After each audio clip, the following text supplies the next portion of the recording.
Hi, and welcome back to my shop where I'll be taking the next step on my current project.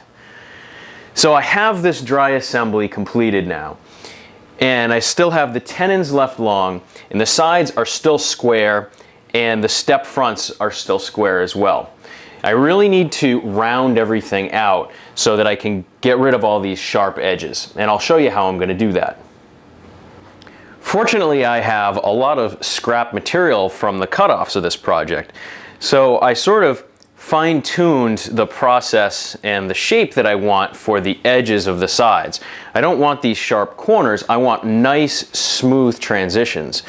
I really want people to want to reach out and touch this. So what I've done is sort of left a bit of a flat crown on the top, but I also have beveled these sides and sort of gently broken those edges, so there's really no sharp edge here at all. And basically I've done this entirely with a set of rasps, so that's going to be my next step. The only challenge that I face here is on the inside edge. I want to smooth and bevel this edge here, but when I get to the step, I need to come back in to meet the step nice and cleanly. So I'll have to ease off of that edge here and then sort of gradually come back in and then out again. On the outside, I can keep a nice, consistent bevel all the way down the surface. I want to put a mark on this outside edge first so that I know how deep or how long I want that bevel to be. So that would basically represent this line here. So to do that, I'm just going to use a standard compass.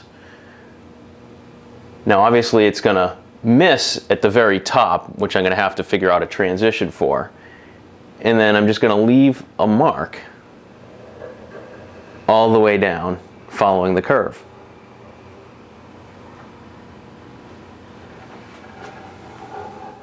Then I'll just repeat the process for the inside edge, which is just a little bit trickier because I have to deal with the step.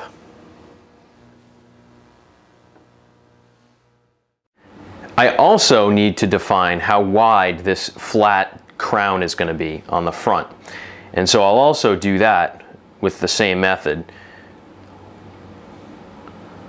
measuring it up against my sample.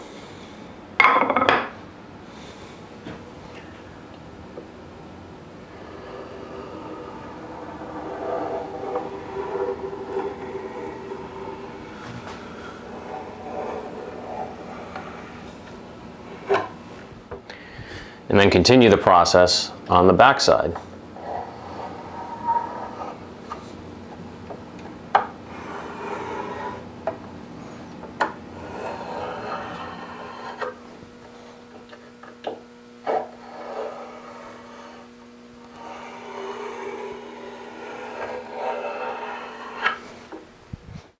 Then I need to repeat the process on the end.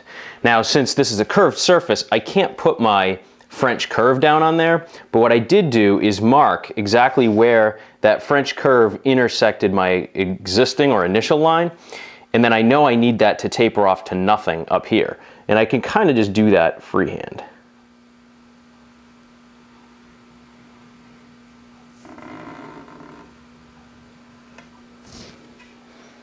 I also want to mark the sides of the steps along the profile, because I can remove a lot of that material at the table saw. Now this is a little bit of an interesting angle, but this is looking at the end of the bottom step from the outfeed side of my table saw. So I have the blade beveled so that it can cut off the majority of that extra stock, and then all I have to do is kind of clean up and fair that curve with hand tools.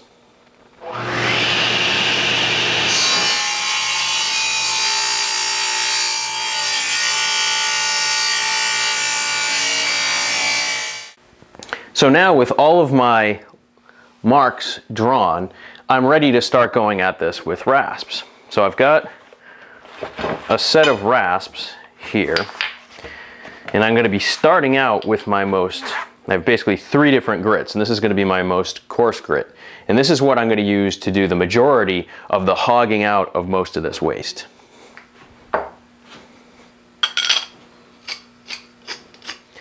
So I can start working the wood here, and really my only rule of thumb is that I want to keep this rasp perfectly parallel with the intersection point of both my top line here and my line down here. That way, as I work in, I'm always working towards those 2 lines. Secondly, I always want to use the convex surface of my rasp on any concave surfaces, and I'll use the flat side of the rasp for any flat or convex surfaces.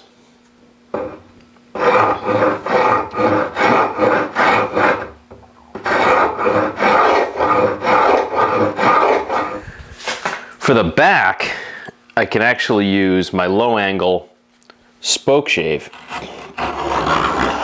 And the reason that the low angle is important is that this is end grain. So if I wasn't using a low angle shave, this would just be tearing out.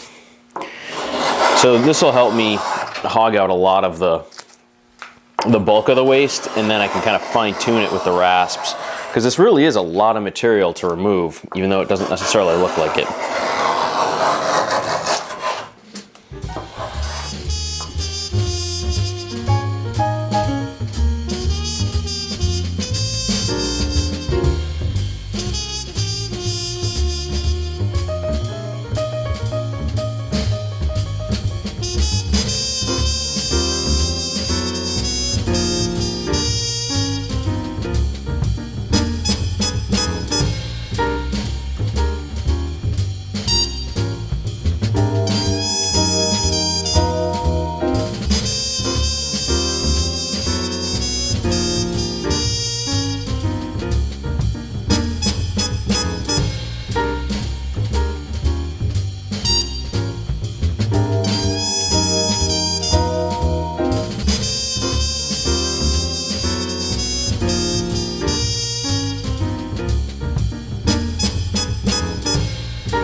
Here you can see the reassembled step stool after I finished shaping the sides.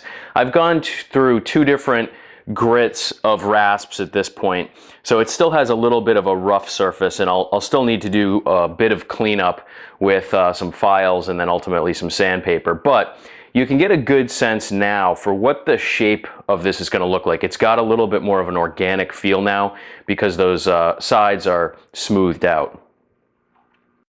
Here's a little bit of a closer look at the front profile in the transition where the side meets the first step. So you can see where I sort of fared this bevel into that step, and it sort of eases that transition. Because we do have that groove in here, I really needed to preserve the top and bottom ledge. So I'm pretty happy with how this came out. Again, I still have to do some additional cleanup, but the general shaping is now done.